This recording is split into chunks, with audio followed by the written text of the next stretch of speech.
வணக்கம். புதுச்சேரி மாநிலத்தில் நடைபெற்ற முக்கிய நிகழ்வுகளின் டைமண்ட் டிவியின் சிறப்பு தொகுப்பு.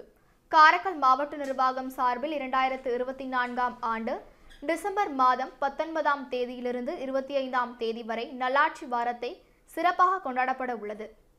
நல்லாட்சி வாரத்தின் தொடக்க விழாவாக இன்று 19/12/2024 காலை காரைக்கால் பெருந்தலைவர் காமராஜர் கல்லூரியில் காரைக்கால் மாவட்ட ஆட்சியர் முனைவர் மணிகண்டன் அவர்கள் தொடங்கி வைத்தார். பின்னர் பொதுப்பணித்துறை நிர்வாக பொறியாளர் திரு சிதம்பரநாதன் அவர்கள் வரவேற்புரை வழங்கினார். அடுத்ததாக துணை மாவட்ட ஆட்சியர் திரு அர்ஜுன் ராமகிருஷ்ணன் அவர்கள் பேசியபோது இந்தியா முழுவதும் உள்ள பல்வேறு மாநிலங்களில் நல்லாட்சி வாரம் கொண்டாடப்பட்டு வருகிறது. இதில் காரைக்கால் மாவட்டத்தில் நடைபெறுவது மிகவும் மகிழ்ச்சி அளிக்கிறது.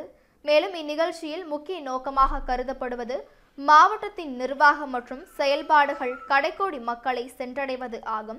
இம்முகாமில் அனைத்து துறை முக்கிய தலைவர்களும் கலந்து கொண்டு மாவட்ட ஆட்சியரின் அறிவுறுத்தலின்படி பொதுமக்களின் புகார்களை நேரடியாக கேட்டறிந்து குறைந்த நேரத்தில் உடனடி நடவடிக்கைகளை மேற்கொண்டு வருகின்றனர். இதனால் பொதுமக்களிடம் பெரும் வரவேற்பு உள்ளது. பொதுமக்களுக்கு தங்களது கோரிக்கைகளை நிரந்தரமாக தீர்வு காண நல்லாட்சி வாரம் உதவுகின்றது. மேலும் காரைக்கால் மாவட்டத்தில் தொடர்ந்து இதுபோன்ற சிறப்பு முகாம்கள் நடைபெற்று வருவதால் பொதுமக்களின் குறைகள் தொடர்பான மனுக்களில் எண்ணிக்கை குறைந்து கொண்டே வருகிறது என தெரிவித்தார்.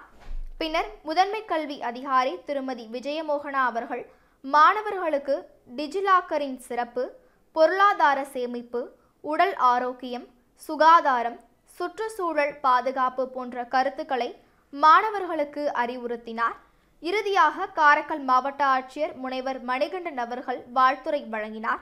அவர்கள் பேசியபோது பொதுமக்களுக்கு மாவட்ட நிர்வாகத்தின் செயல்பாடுகளை எளிதில் கொண்டு செல்வதற்கும் அவர்களுக்கு நம்பிக்கையை விதைப்பதற்காகவே நல்லாட்சி வார முகாம்கள் பொதுமக்களுக்காக ஆண்டுதோறும் நடைபெற்று வருகிறது எனவும், குறிப்பாக கல்வி படிப்பிற்கு மாணவர்களுக்கு தேவையான சான்றிதழ்களை உடனே வழங்குவதற்கும், சுய உதவிக்குழுவில் உள்ள பெண்களுக்கு எளிதாக கடன் வசதி பெறுவதற்கு வாய்ப்புகள் அமைக்கப்படுவதற்கும், இளைஞர்கள் தங்களது திறன்களை மேம்படுத்துவதற்கு மைதானங்கள் அமைப்பது உள்ளிட்டவை எளிதாக கிடைப்பதற்கு நல்லாட்சி வாரம் அமையும் எனவும் தெரிவித்தார். மேலும் காரைக்கால் மாவட்டத்தில் இதுவரை 6 இடங்களில் மக்களை தேடி மாவட்ட ஆட்சியர் முகாம் நடைபெற்ற நிலையில் சுமார் 470க்கும் மேற்பட்ட மனுக்கள் பொதுமக்களிடம் பெறப்பட்டது. அதில் 98% மீது நடவடிக்கை எடுக்கப்பட்டுள்ளதாகவும், மேலும் 72 பேருக்கு மேற்பட்ட பொதுமக்களுக்கு உடனடியாக பட்டா மாற்றப்பட்டுள்ளது என்று தெரிவித்தார்.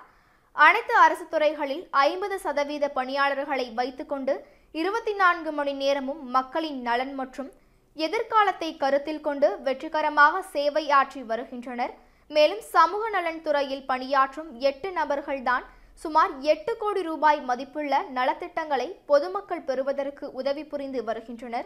காரைக்கால் அரசு மருத்துவமனையில் பிறந்த உடனே அடுத்த நொடியிலேயே பிறந்த சான்றிதழ் வழங்கப்படுகிறது. மேலும் பேரிடர் காலங்களில் பொதுமக்களுக்கு தங்களால் இயன்ற வகையில் தங்களது சேவையை செய்து வருகின்றனர். மேலும் காரைக்கால் மாவட்டம் சிறிய பகுதியாக இருந்தாலும் அனைத்து துறை அரசு அதிகாரிகளும் பொதுமக்களின் நலன் மற்றும் மேம்பாட்டிற்காகவே முழு நேரமாக செயலாற்றி வருகின்றனர்.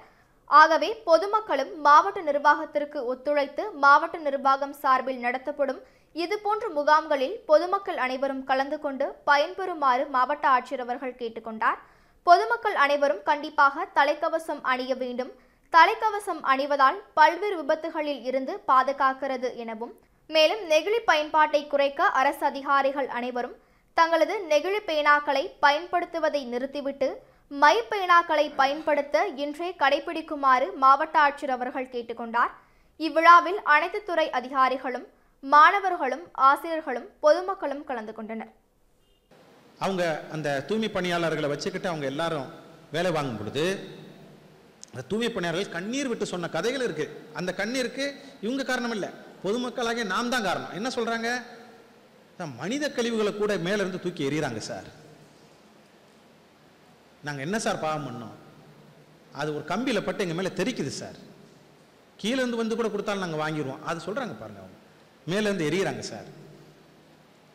ஸோ அதே தூய்மை பணியாளர்களை தான் நம்ம குறை சொல்கிறோம். அவங்க வரல, 2 நாளைக்கு ஒரு தடவை வரல, ஒரு நாளைக்கு ஒரு தடவை வரல, எங்கள் வீடு அசிங்கமாக இருக்குது.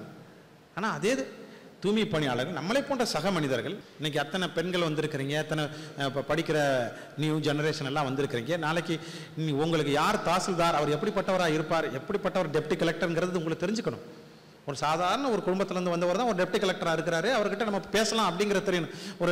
உங்களுக்கு அந்த அக்சஸ் டெஃபிசிட் இருக்கக்கூடாது, போய் எளிதில் அணுகுவதில் எந்த பிரச்சனையும் வரக்கூடாது. பென் நம்ம ஒவ்வொரு ஆஃபீஸர் பாக்கெட்லேயும் பென் இருக்குது. அந்த பென்னு ஃபுல்லாக பிளாஸ்டிக்கில் செஞ்ச பெண்ணு தான். நம்ம திரும்பி மை பேனாவுக்கு போகணும். அந்த இங்க் பேனான்னு சொல்லமுல்ல, இங்க் பேனாவை நோக்கி நம்ம திரும்பி போகணும். அந்த இதை நம்ம ஒரு ரெசல்யூஷனாக எடுக்கணும். நம்ம இந்த மாவட்டத்துக்கு இந்த குட் கவர்னன்ஸ் வீக்கில் நம்ம எடுக்கிற முடிவு, அனைத்து அரசு அலுவலகங்களும் அந்த இங்க் பேனாவை பயன்படுத்தக்கூடிய ஒரு விஷயத்தை அதிகப்படுத்தணும். அதே போல் வாகனங்களை குறைவான எண்ணிக்கையில் நம்ம பயன்படுத்தணும்.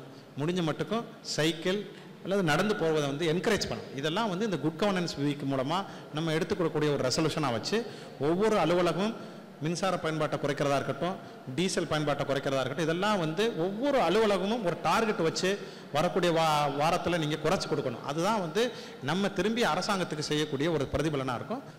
என்ன செஞ்சு கொடுக்க முடியுமோ எங்களால், எங்களுடைய ரிசோர்ஸை வச்சு செஞ்சு கொடுக்க முடியுமோ செஞ்சு கொடுக்குறோம். அரசு அலுவலர்கள் பெரும்பாலும் நேர்மையானவர்கள், உண்மையிலே உழைக்கக்கூடியவர்கள். இந்த சமூகத்திற்காக தங்களுடைய குடும்பத்தை விட்டு உழைக்கக்கூடிய அரசு அலுவலர்கள் நிறைய பேர் இருக்கிறாங்க.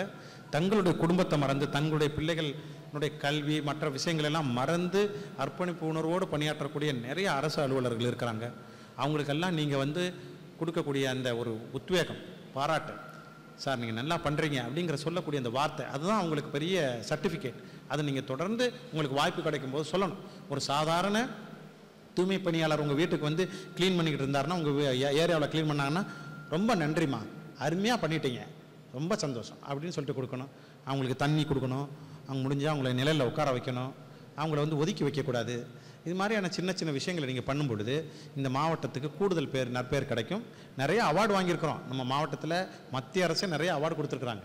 பட் அவார்டு ஒரு ஜஸ்ட் ஒரு திருப்திக்கு தான்.